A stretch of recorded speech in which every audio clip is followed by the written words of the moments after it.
So tomorrow will be my first year at the Alaska Children's Trust, serving as the director of the Alaska Resilience Initiative. And I took on this work because I really believed in creating education and awareness about adverse childhood experiences, but I also saw the potential of what we could do to make it better, how we can engage our communities so that it's part of them. It's something they can say is part of theirs and recreate these things with us. You know, I've been in the line of community health for the past 10 years now, and the greatest success I've seen is when I sit back and I listen. I just listen to the communities. I listen to their elders. I listen to their program people. I listen to their leadership. And I hear their ideas, and I hear their needs and, you know, their strategies. And that's where I've seen the success is really just being, you know, that technical assistance and where they need assistance, just being there for them, listening and helping them to succeed in any way that I can, utilizing the skills that I have, whatever that may be. And similar to that, you know, these projects that we're talking about, they're really going to be letting the community take the reins and decide what they want to do to help move forward and heal and prevent from these issues that we'll discuss a little bit today. But like I was saying, when I first got on with ACT, one of the things I was tasked with was to research about child sexual abuse in Alaska and identify any primary prevention programs or initiatives that were occurring around the state. And, you know, I did not find very many. And it was this child sexual abuse, the rates, you know, they haven't changed. If anything, the only change has been, you know, slowly, unfortunately rising. And that's just an awful, awful thing. But this research, Pathway to Hope, I believe, found me. I was looking for an Alaska Native or Indigenous model that provides education on current child sexual abuse statistics, but also prevention and strategies that have been seen to work in the past with other communities similar to ours. Luckily enough, I've found Pathway to Hope, which was actually developed by and for Alaska Natives. And, you know, not many people heard of it, and definitely not in my organization. They did not hear about Pathway to Hope. Even our CEO, Trevor, recognized he knew Diane Payne and worked in different circles, and he knew Elsie, but never heard about Pathway to Hope, which was so shocking. And I'm just honored that it was brought to my attention because it is such a great framework. Like I was saying, it provides what, you know, the education piece to help our communities, guide them, but then we step back and we listen. What do they think are the next steps in prevention and strategy to helping their survivors of child sexual abuse and prevent child sexual abuse for the next 7 generations. So I'm just honored to be bringing this program back, which is greatly needed, and I can't wait to see how it evolves. Next slide.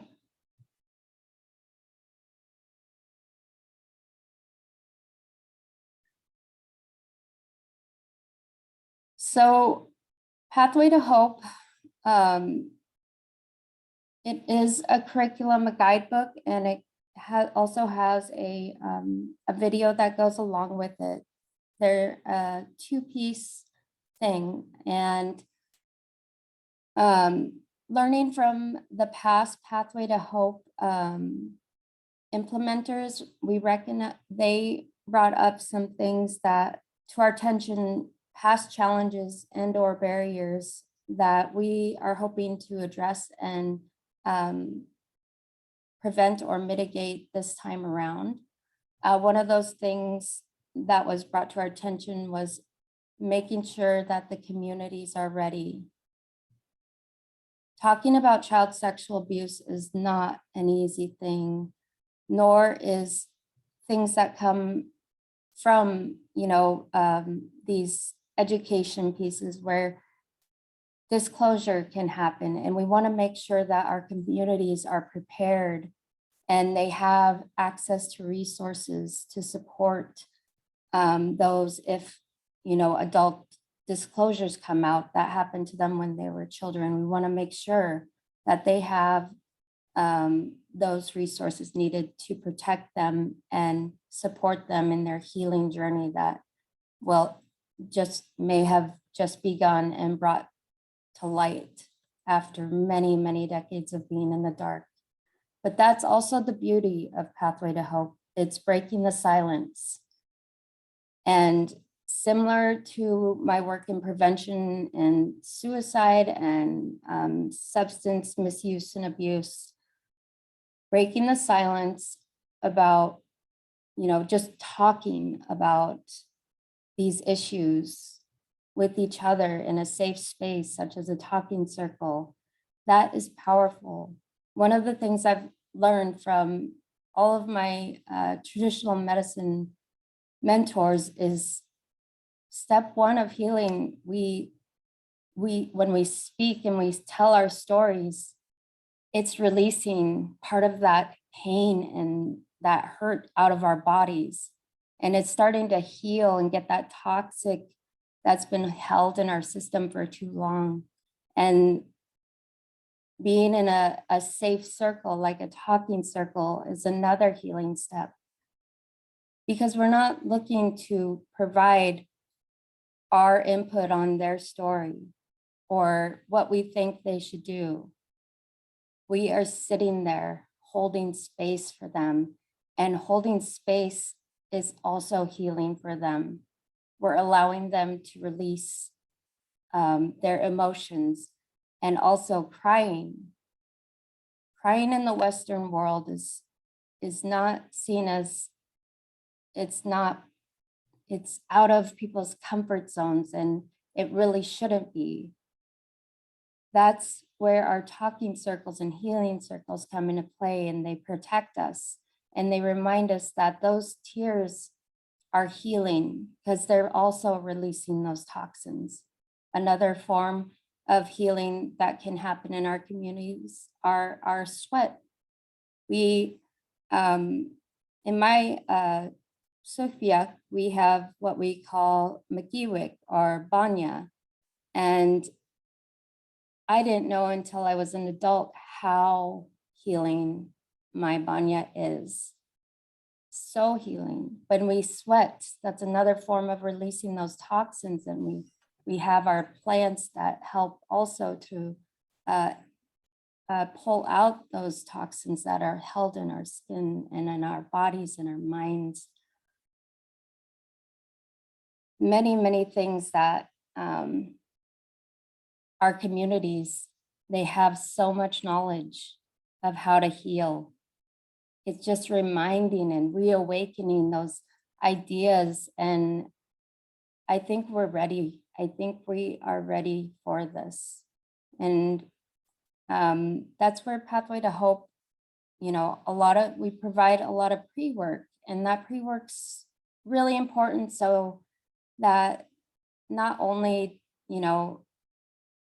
we have an understanding and build those relationships early on before we even have folks come in to be trained on this curriculum, but also so that they do a self-assessment of themselves if they're ready to provide this this really hard topic of in education. If you know, if they're not ready, if they're not healed, you know, that's going to be very difficult for them to hold space. But you know, that's something, a personal decision that each individual will have to make. But we just want to make sure that they have the information beforehand on, you know, what are the expectations and, you know, things that can happen after becoming a trainer, like compassion fatigue. It's why it's so important for our healers to also have healthy healing coping mechanisms. I could talk a lot about compassion fatigue because I feel it all the time. After researching about child sexual abuse in Alaska, I got sick. I felt completely drained a lot of times.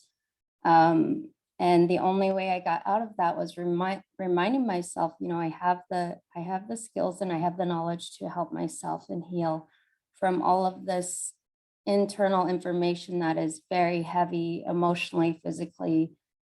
You know, and I spent a lot of time in my banya, and that helped a lot, you know, and I did my meditation and, you know, I drank my plant teas that are so, so healing. And, you know, I, you know, reached out to my friends and family, and that's, you know, our communities have all those things. It's just reconnecting our communities, coming together, teaching and talking, developing strategies and standards, and helping survivors and preventing this act from happening in our communities to protect our children and the next 7 generations. I'm going to stop right there. And I just want to, if anybody wants to share anything right now about, or any questions, comments?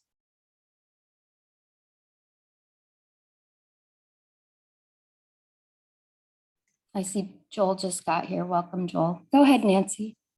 I just had a comment. I was really so very happy when Sharon was talking about this with me, because, you know, as Elsie stated, I was one of the interviewees during this time. And I notice in the community, we still are struggling with unresolved historical trauma. And with that, it just kind of lingers. And then with this COVID, there's just been so much that's impacting the community, and how to be able to help help educate our community by giving them tools, especially for our children. It's the children that my concern is, for sure, in the community, knowing some of the history that lingers in the community, some of that still lingers in the DNA, that makes people behave in that old way. And that's what I call it, the old way, where we were made to accept behavior imposed upon children. And that still kind of lingers in the background a little bit. You kind of see it in some of the old families in the community, how that kind of just lingers in the air. And some of the old ways is, okay, I'm going to pretend I really don't know what's happening there. I'm going to pretend maybe I'm not going to hear it. So it just kind of hangs in the air, and everybody sees that layer. And I think as the years have gone on, because when we did this, we did a lot of talking circles.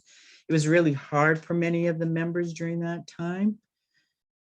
And it was really tough. It came to the point where we had our leader even say, nope, that's it, no more. You know, you guys are talking way too much to everybody. Too much is coming out and people are knowing our secrets and things like that. So it was shut down pretty quickly. We also had a nice tribal court that we were doing things with. We also at that time were getting ready to deal with some issues with child sexual abuse. The chief at that time shut down our tribal courts. So that kind of, that lingers. Shh, don't talk. And I can feel it in the kids today. You know, I see it in the kids. Those are those lingering effects, those old ways where you were told to be quiet and don't talk about things like that. And I see, you know, that it's still kind of an untalked about kind of in ways. There are families that will talk about it, talk to their children about it, but we still have a handful that are still hiding behind closed doors and don't want to talk about their shame. Little do they realize, you know, each and every one of us have been exposed to it, especially in our community in one way or another. And we have yet to tell that story to our community. We're at a point in our life in the communities are growing and expanding, and somehow we need to create some sort of a platform where we can sit down and have that discussion and come up with some sort of resolution on how to deal with this. So I really want to be able to do something with historical trauma.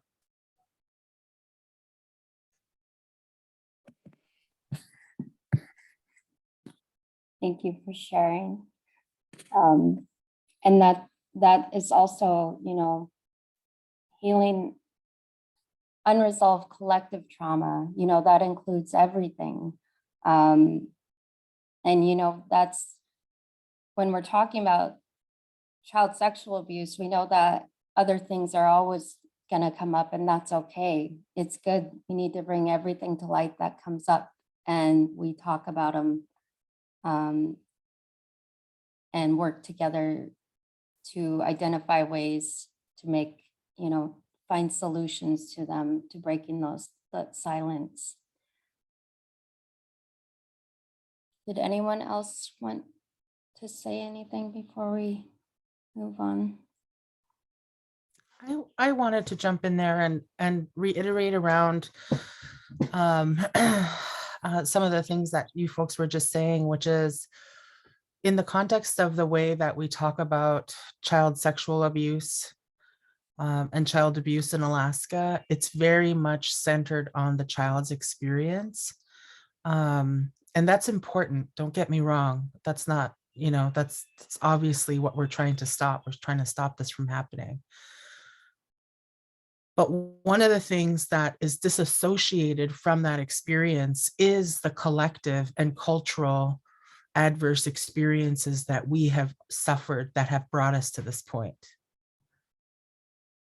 And in the absence of that understanding, we're using tools developed by other people in other contexts to help the non-native folks in Alaska understand you know, these adverse childhood experiences, for instance, right?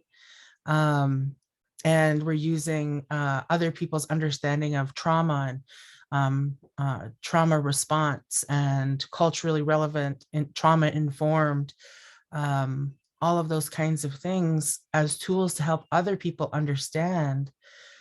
And I wonder if there's some work that we can do through this process that helps to really flesh it out for everybody in terms of the direct connections between all the things that have been done and are still being done.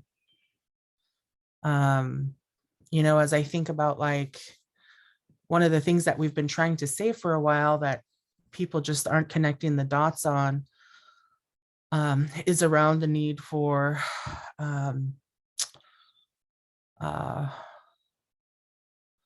our cultures to be at the center of all of the work that's done. And part of that reason is because people have devalued our culture. And they don't think very highly of our culture, even our own people. This has been beaten into our own people. And so we have to not just be looking at the system saying the system needs to be more culturally informed. We actually need to say the system's actually working the way it was designed to. We're getting the outcomes that it was designed to get, the consequences it was designed to achieve. So what we actually need is a completely different system. one that is designed for the outcomes that we want. We can't soft patch and band-aid a system that's working. It's working. But we do need to make sure that we're really intentional and loud and clear about what we are actually working towards. If you think about it in the current context of the race conversation, right? In the race conversation, it used to be, I'm not racist. It used to be, we are not discriminatory.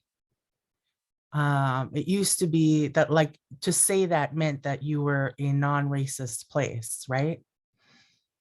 But now we know that if you're not saying you're anti-racist, then what exists in that place? You're either anti-racist or you're a neutral racist, right? So words have power. And so what we need to think about is, how do we apply that type of learning in this context? The system is doing what it was meant to do. It will continue to bear out the fruits of its purpose from colonization through now and into our future generations, unless we are calling it exactly what it is and setting forth what exactly it is that we want. And I don't think that we get to a place of doing that by just trying to patch up the current system. I also don't think we get to that point if all we ever do is just keep trying to translate for people who are in positions of authority and power to do something about it. And I think that's one of the areas that the Pathway to Hope curriculum can really flesh out, is the research is already out there in terms of all of this stuff. Putting it into a way for people to understand is important. And the policies and the legal framework for how to support it is also essential. And, the child welfare system, it's not achieving it. And it hasn't for a long time. And some of the policy solutions that are out there are not being advocated for and bought into by the people who are advocates for ending child sexual abuse. So we need those folks to be on that same page. What does that mean? It means compacting. It means fully funding compacting. It means that the state needs to recognize the tribes. It needs to work and have a good government to government relationship for knowledge sharing, information sharing. That's one of the most tangible benefits of this whole compacting process for tribal children was, prior to that, the state couldn't share any information with the tribal governments who were offering services to their families in their communities to tell them when a family was, there was a claim that was investigated, a report of harm. And then they did their investigation. And once they concluded, and if they concluded that there was no harm to follow up on, that was it. There was no communication to the tribal governments that were providing services that could have been told, hey, although this didn't end up in a claim advancing, a report of harm was made. You guys might want to, connect with this family. And so one of the things that's through the compact was a way for those governments to agree to share that information. But when it's underfunded and the political will isn't there to really stick by it, then those things don't become effective tools for transformation. Those are some of the policy solutions that are already in place that could be really helpful in advancing a pathway to hope. Because without the policy solutions to enact that change and force people to abide by them, that's a missing element out of it.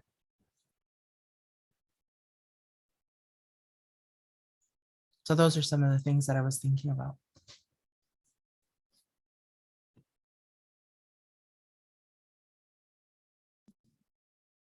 Thank you. And I'd like to share one thing, well, a couple of things. I have to go in 5 minutes. I apologize. I have another meeting back-to-back stuff. We're all busy. But one thing I wanted to mention that I've been learning about healing and connectedness and well-being is this aspect of, and this is a quote I have on a sticky note from Lagune, actually. We are at our best when we can be ourselves. And I feel like all of our curriculums and healing modalities and every effort we make should help us get at that, to help people return to knowing who they are, where they come from at the core of their being, which is not a victim or a perpetrator, and who we are is love and light, and we're our ancestors, and we're our community and our connection with the earth. And, you know, all of these teachings need to be brought back to center.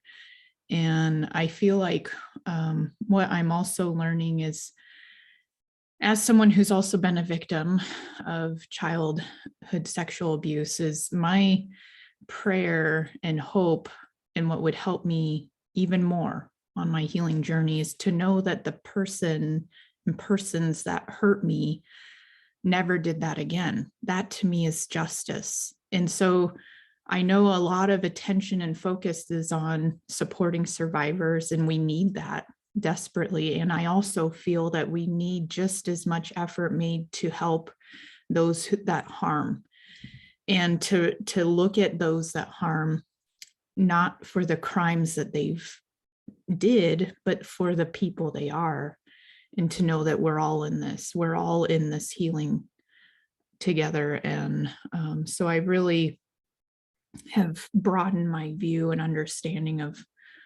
relationships and healing, and I have compassion for all. And so I'm really excited to see what's being updated with this curriculum. And the other thing I was going to mention is I have begun to understand that child well-being is a shared responsibility, and everyone in the community is responsible. And that includes the systems. And so systems need to remember they are part of our community, and they're employing our community members. And, you know, we want their work to be aligned with us, with our understanding of well-being, our understanding of what's needed. And they need to change the way they're leading efforts, and do more to listen to us, listen to the people with lived experience, listen to those that have that wisdom and those teachings and knowledges that can truly transform and heal and bring about the change we wish to see. So sorry I gotta go, but thank you all for the work you do, and I'll see you next time. Brianna, thanks for coming today.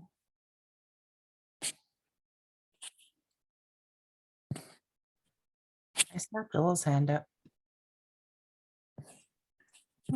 Yeah, Shanann. I didn't want to cut anybody off, but I was showed up a little bit late to the conversation. But one of the things that I've been thinking about after last week's boarding school tribunal, and just the myriad of educational hearings that happen during session, and Log and I was sharing, I think one of the parts that History and Hope, or Pathway to Hope,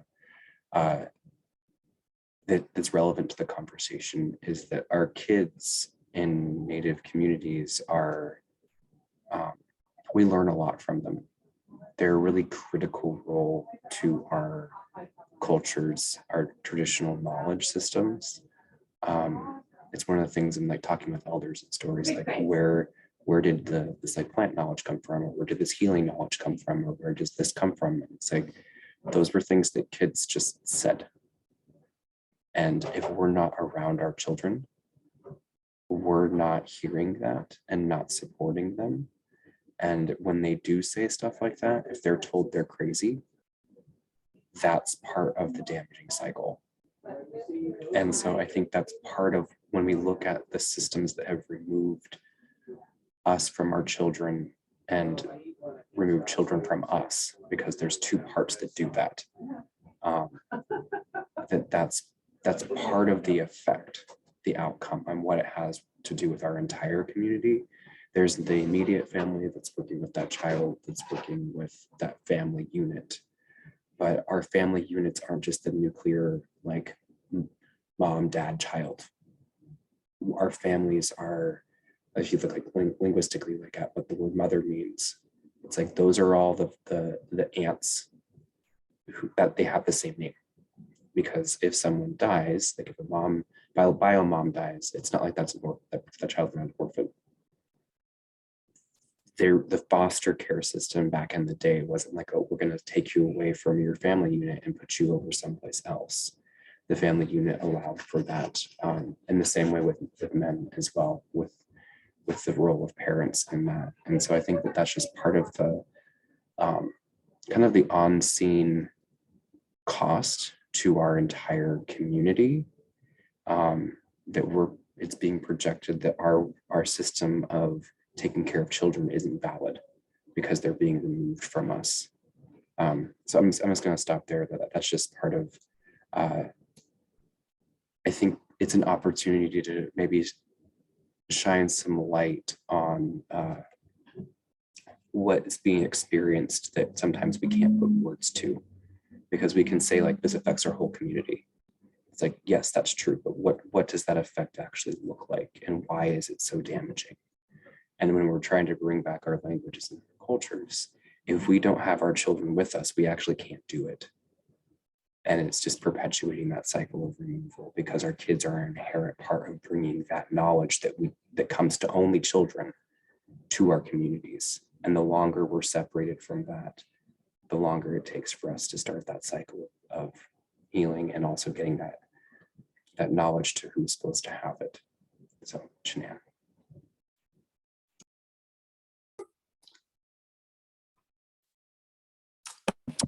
Thank you, Joel.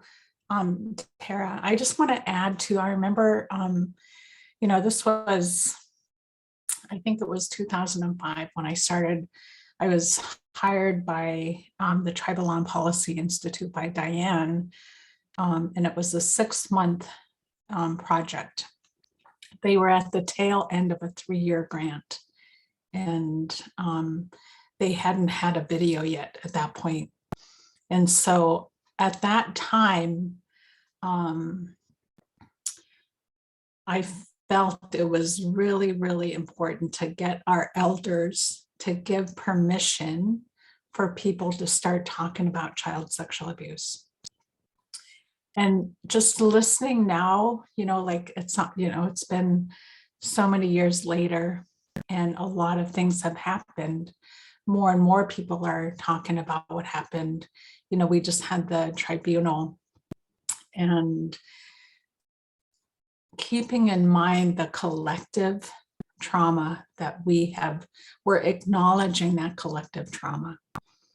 And it's almost like we can't separate this child sexual abuse trauma without first acknowledging that we have this collective trauma. And I think that, back then it was so important. I felt like we have to get our elders to give permission. We have that already. And we're at another place in our healing journey where we have to bring in all of the other traumas, right? Child sexual abuse is one piece of that, and so I think it's really, really important as we do this work to remember that we're part of this collective. And so setting that foundation, right? And I think it's really important. I remember, thinking we need to have our elders give permission. And now looking back on that, like, it really is out of love for who we are as Native people, recognizing all our strengths that come with that. So I think that we, all of what we're doing now, and I really appreciate Lagwane and your words, so powerful, and all the things that you're hearing and how we can come together. We need to be at the center. It's changing from elders giving permission to we have the voice, we honor and listen, and we have our voice. And this is how we see things. It can't be, putting a Band-Aid over this structure. It has to come from our love for our children, our families. That's where it needs to come from. That needs to be at the center, and so that's what I want to say.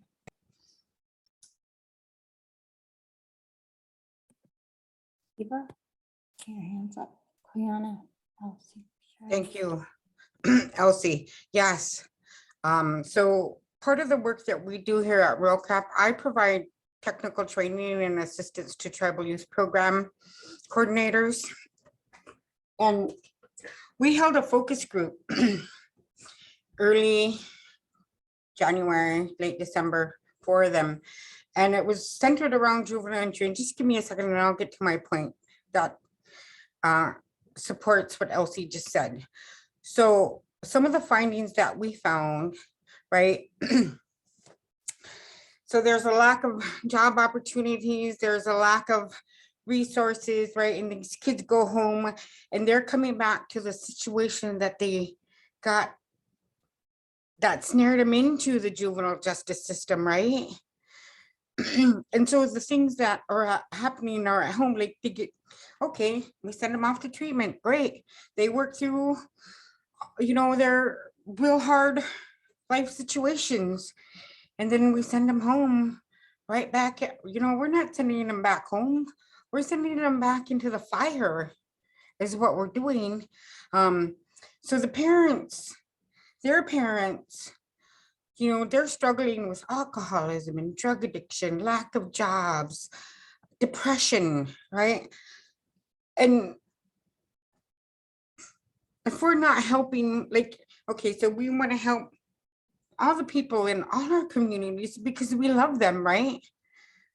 And we want to support them. We want them all to go on this life journey that is free of traumas to the best of our abilities, right?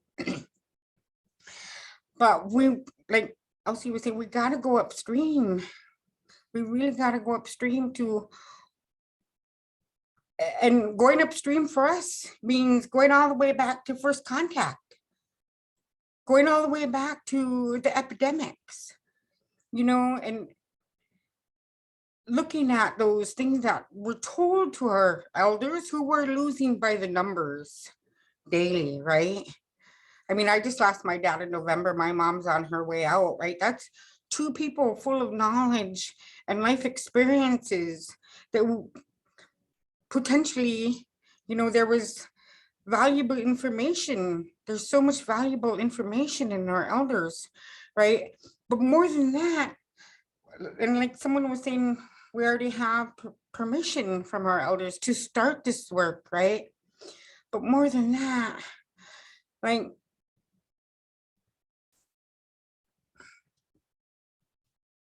I lost my train of thought, but it can't, we just can't focus on one systematic social determinant of health, right? It's a correlation of so many all the way back that stems from first contact, right? Being told our elders, they were the ones, that are dying, they're on the edge of crossing over. They're the ones who were little children when they came, when the Westerners came, right? And they saw and they lived through all of that. And so when we start looking at all these correlated things that are happening in Alaska and across the globe, it's, yeah, we take one situation and we throw everything we have at it, all the love, all the interventions, all the hugs, all the I love yous. But if we're not ensnaring all of them, then I don't know, I feel like we're throwing out a safety net full of holes. And I'll stop there. Thank you.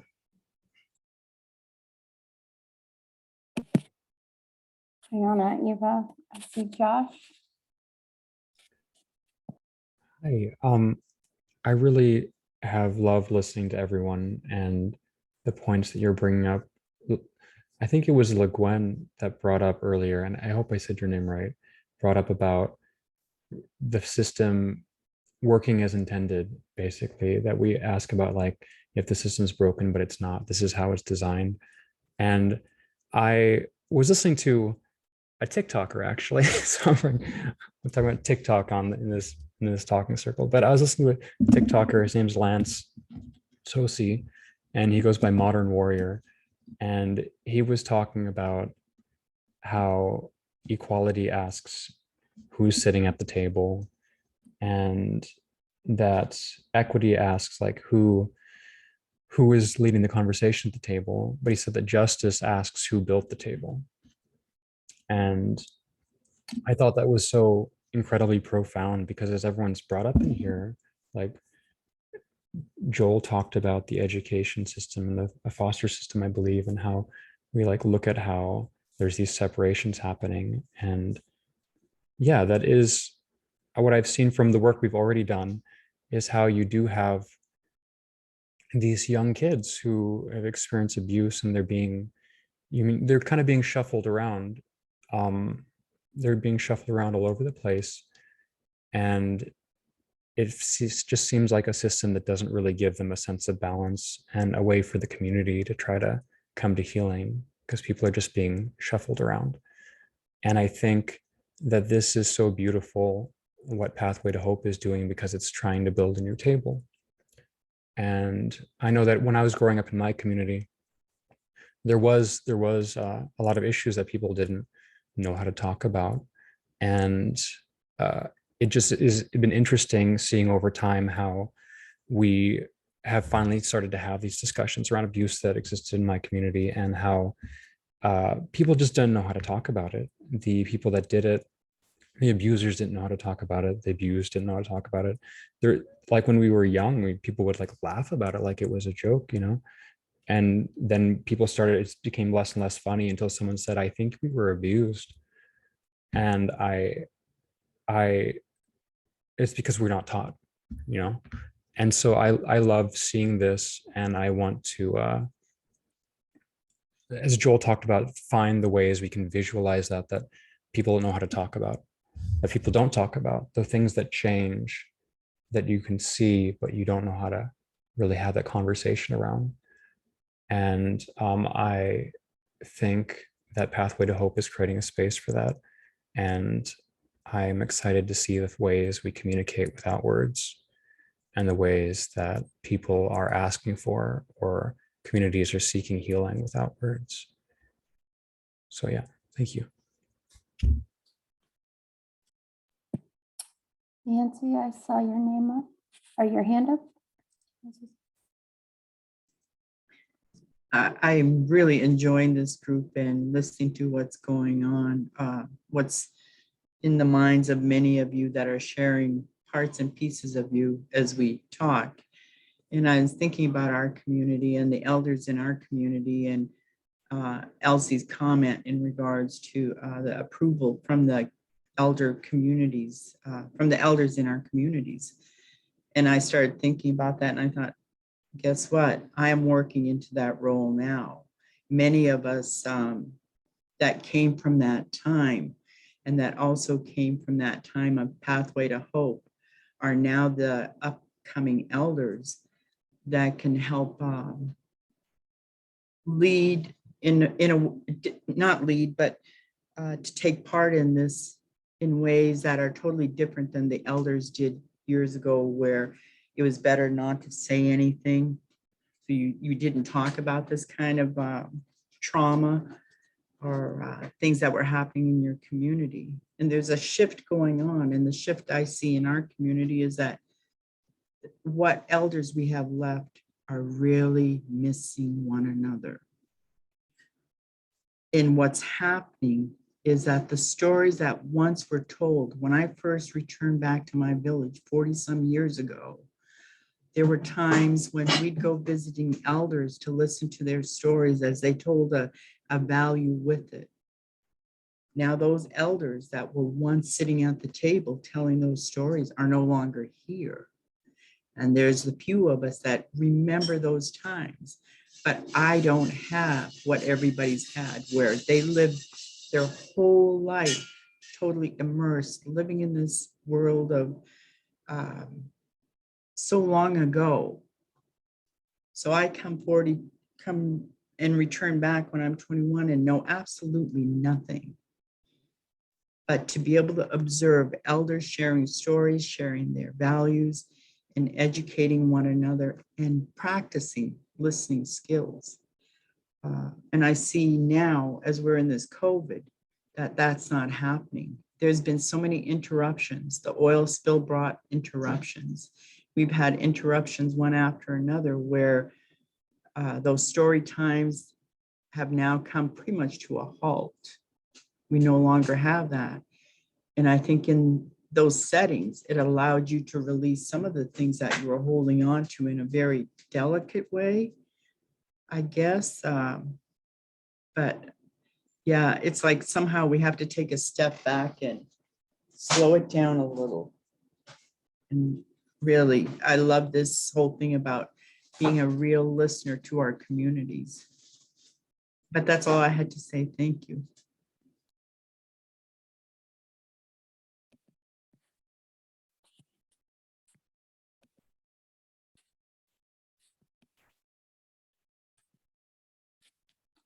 Any other thoughts?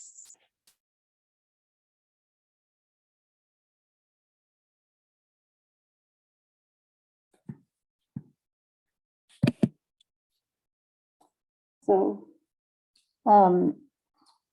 we're almost at time. It's 11:18. And I've really appreciated all of this conversation. So good and so great that we can just be in this space and just talk and not have to have an agenda. And we really I learn the most when I get in these spaces. And we can do that.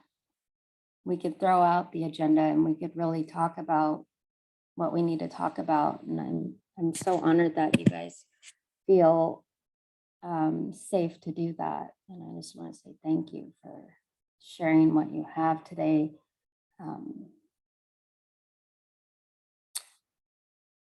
Go ahead, Liz. Oh, I'm just raising my hand so I could jump in after you're done. I wanted to finish hearing what you were saying. Oh, I was just, I think I was done. I just wanted to share, like, yeah, child sexual abuse is just a small piece of the puzzle. If we want to know how to change that, we need to, like you've all said, and how we've all known, those who have gone through all of the research of our history and before contact, post contact, and what we've learned from our elders. We really do have to create that awareness and increase that awareness of that collective trauma first. We can't move forward unless we know where we have been. Investigating how and why are we at all these high disparities of health and wellness. How did we get here? You know, from 1700s to today, many people don't know, and a lot of young people don't know. They don't understand how child sexual abuse is perpetuated by colonization and residential school abuse. They don't know that. All they hear is, you know, they hear that community on the news. Oh, a little, you know, a young person just got abused in another Native community. And they shut down, and it's so painful. And I really appreciated what Jessica had said about, you know, we need to not only support the healers, I mean, the survivors, but also the ones that, you know, caused the harm. And that's what we would do traditionally is, you know, we would have everybody in the room on both sides and we would talk about it. And, you know, I was thinking about you, Eva, because at Rural Cap, we were doing the talking and the teaching healing circles. And that was one of the programs that was being done down in Kenai, Kenaitze tribe, the Healing to Wellness Court, which I found just so amazing because not only would they have the youth who was, you know, committed whatever crime, but they would also have the people that they committed the crime against, and they would have support people for both sides. So everybody was involved and they would develop a plan after talking about the issue. And they would have, you know, like, when are we going to meet these goals? And, you know, those are the ways that, you know, we can actually heal and grow from issues that cause harm. So thank you. Go ahead, Liz. Yeah, I appreciate getting to hear your thoughts out, Tara. So a couple of things that have also come to mind as others were speaking was the need to take off our white gloves in touching the subject. We have a lot of compassion for the doers and the systems that created this environment, and we allow, how to say this,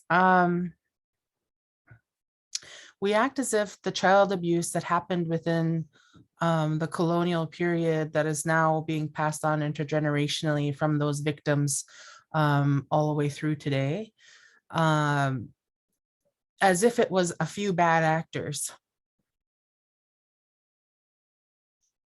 as if it was just a few bad, you know, ugly human beings who were misusing and misabusing their powers in these schools.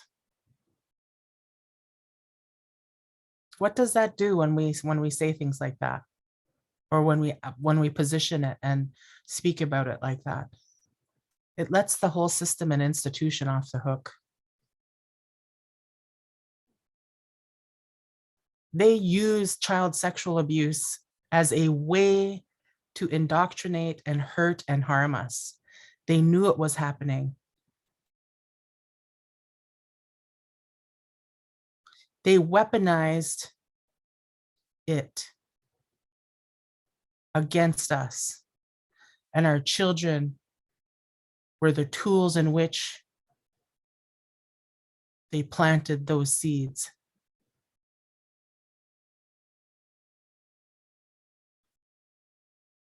And the systems and the institutions are being let off the hook when we only speak about these bad actors in the context of them being bad actors. The entire system was a bad actor. The entire institution. And I think that in an effort around Pathway to Hope, I think we need to be strong with our language. We need to say it what it is, call it what it is. Apuchen said earlier, we were seeking in the first wave of this, the permission of our elders to talk about it. But we were born with that permission. We were born with that permission. And one of the things that I still carry in me is this conversation I had with a highly respected Alaska Native leader. And it was after a well-known Native person was arrested for child sexual abuse.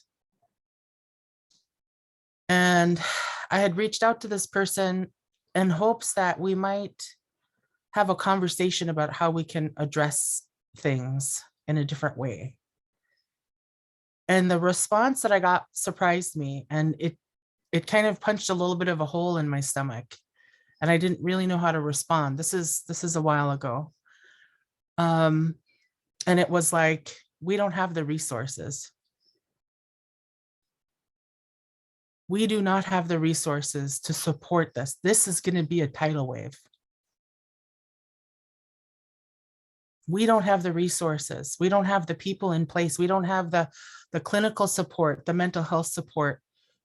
We don't have that in place. If we open this up right now, we have a tidal wave coming that we have no preparation for, no support mechanism for.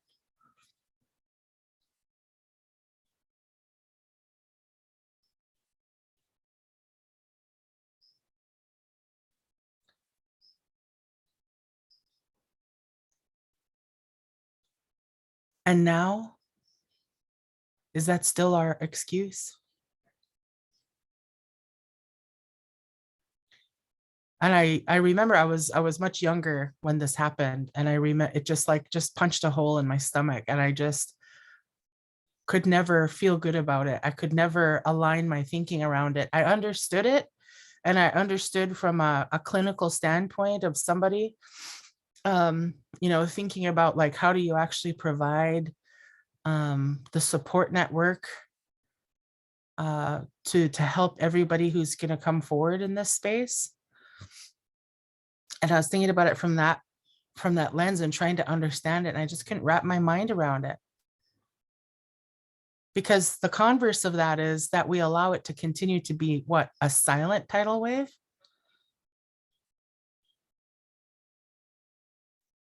And that's the part that I just couldn't understand. But now, now that I'm older and I have more of my own voice, I could say, okay, I am not going to hold on to baggage around things that could have been done differently, should have been done differently, might have been done differently by our elders. They did the best that they could at the time. And our responsibility is to build from what they created. That's why I was thinking about that, about we were born with that permission. We have to put it to work. It's our responsibility. So we have a vast tribal health system now. We have behavioral health across the state. Is it where it needs to be? No, not at all. Wait lines are way too long for behavioral health across the state, like ridiculously long. So we know that we can do something about it, right? The other thing is this pandemic. If we think that everything's going to be the same coming out of this last couple of years as it was before we went in, then we're sticking our head in the sand. Now is the time to be revolutionary in our thinking about what we want coming out of this. Now is the time to say, no, that's not good enough. No, this is what we want. This is what we need. Now is the time, especially with the bajillions of dollars that are rolling into Alaska over the next 10 years because of the investment by the federal government. So there's resources available. And those are the kinds of things that I'm thinking about. The pathway to hope is not a project, it's a movement. And we need to be able to set up all the different pieces for it. And somebody, was that, who was that was just talking about that? Tara, you were just talking about it, about the need, was it the need to have the supports for both the people who were hurt and the people who did the hurting and the harming, right? Because right now, our people are the collateral damage. They're the shrapnel that's exploding against our people intergenerationally. They're not the actual cause, but they are now the shrapnel that's causing it to continue into the future generations. And we've got to figure out how to end that and intervene in it. And it's funny because as you guys were talking, I had just sent a text to my my niece. It's her birthday today, and she's caught up in this trauma cycle. And I was just asking her the questions that an auntie has to ask. Is this what you want for your life? Is this what you want for your daughter? If it's not, then let's talk about how we get you on a different path. But she has to be the driver. She has to own it. She has to want it. You know, we have to help our people, not by pushing it down their throats, but by giving them the opportunity to see what they want and reach for their goals. And unfortunately, that's not how the system's designed to work. You know, I've talked before about the Whānau Ora program in New Zealand. And I think that we definitely need to spend some time with those folks. We're going to be hosting a coffee time actually with a few of the ones that work in the program coming up, so that other people can hear more about it themselves. But just Ganesh Chichawa for all of you saying what you said today, and for this work. And it's good work. It's going to be hard work, but it's the work that needs to happen. If I may, thank you, Lagwanai, for just, we already had permission, you know, and what that does, when I hear that, it gives me a different kind of strength, a different kind of energy. And I so appreciate it, like brings a smile to my heart, right? And so I want to add to, you know, when we think about our systems are made up of people, and those people are on different journeys on their healing.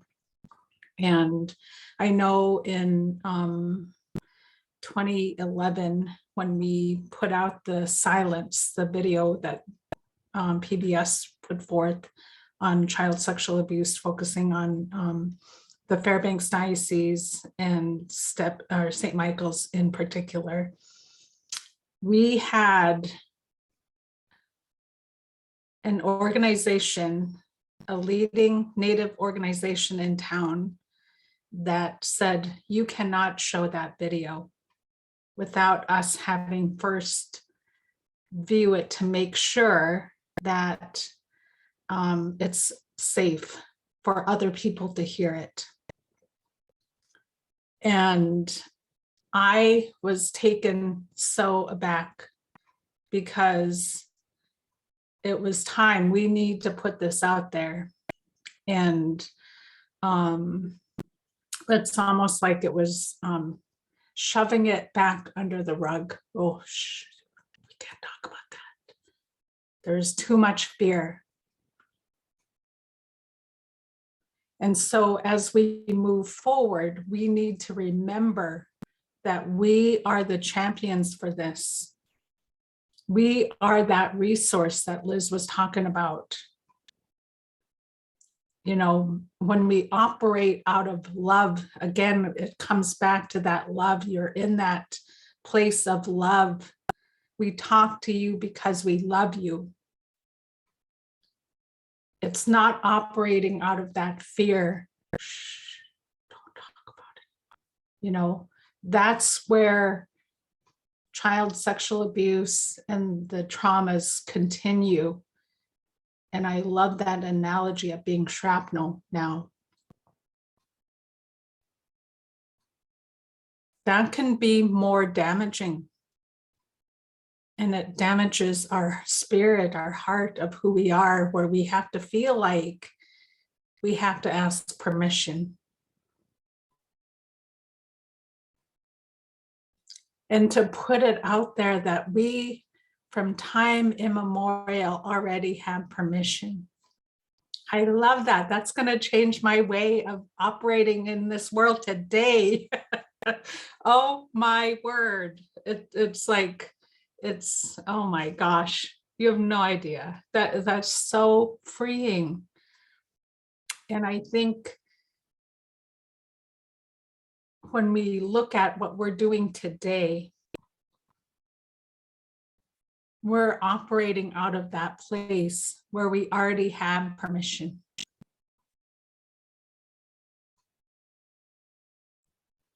So, I don't know. I'm just like, my mind is like, oh my gosh, and my spirit is like, what? What?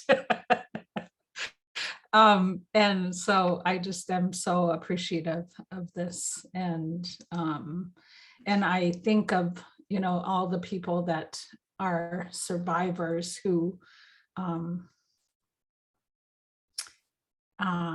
would, that, you know, there's so much work to be done. I just know that, and I'm happy to be part of this process. So, Bayana, there's so much more to say, but, you know, and I think of our elders, they, you know, they did the best with what they knew at the time and how they made sense of what happened.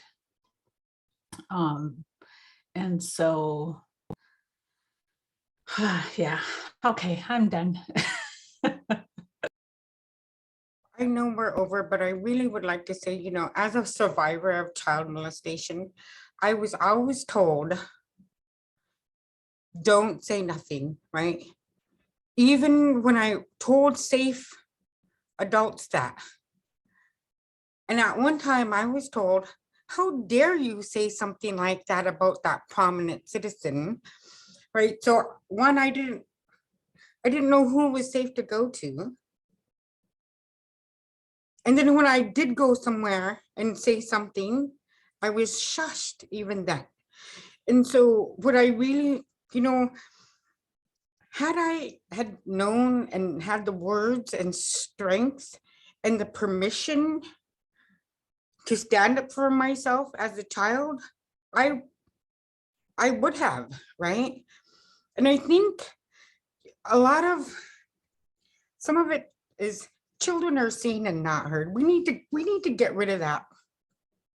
Children are just as important as the elders and everyone in between, right? They have their feelings, they have their dreams and desires. They have, you know, so much strength and knowledge. Like sometimes I learn more from kids than anyone else, right? And when we silence the children, what does that tell them? What does that teach them? Your knowledge, your voice doesn't matter. And that is one of the things I really would love to be seeing changed. Their voices matter, their dreams matter. And I'll stop there. Thank you. Oh, Koyana, for sharing. Oh my gosh. So I love what you guys are saying and listening and thinking. So if you don't know, I used to work with Grandma Rita Pitka Blumenstein. So I always have her in the back of my mind. And now I work with Liz Sunnyboy. And Grandma Rita, I was telling her, I was like, because she used to work at South Central, then she worked with ATHC, and I was like, okay, let's not do that. And she's like, no, if they're gonna get mad, let them get mad. they need to stop fighting. So this is kind of what came to my mind. And then working with Liz Sunnyboy, we have traditional teachings on Tuesdays. And she has presentations of traditional parenting, tributes to elders, parents and youth, and grief, growth, and healing. So she has these presentations and it's on YouTube and they could be shared.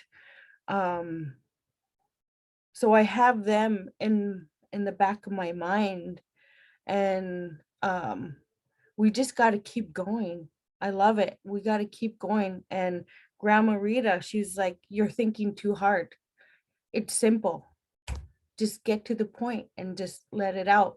People are going to be mad. It's okay. But our people need to heal. We need to heal. We are healing our generations, our past generations, and we're healing for our future. And I remember from this one elder, who do you want to be? Who do you want your kids to be when you pass? And I was like, oh, shoot, I want to be a role model. So when I pass, they'll remember, oh, Amelia, Auntie Amelia used to say this, because that's what I learned from Liz and Grandma Rita. You got to keep going. You got to keep sharing it. Don't stop. Same with our culture. Our dancings, our singings. The only way it can keep going is if we keep going. We can't stop. And but yeah, I love everything that everyone said, and thank you for holding this space. And I'm really looking forward to the next meeting. Thank you.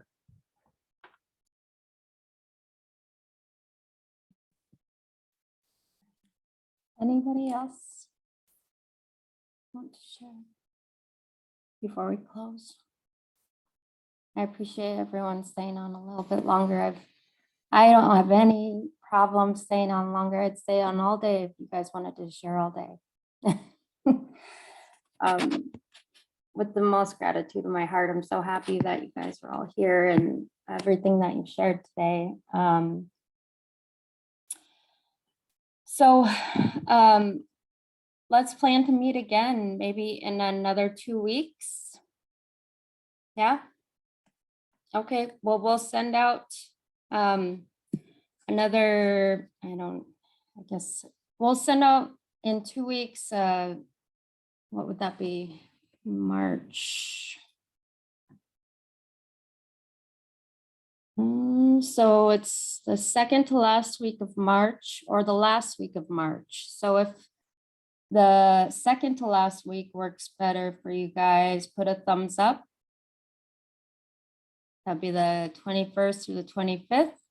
If the last week of March works better for you, put a thumbs up.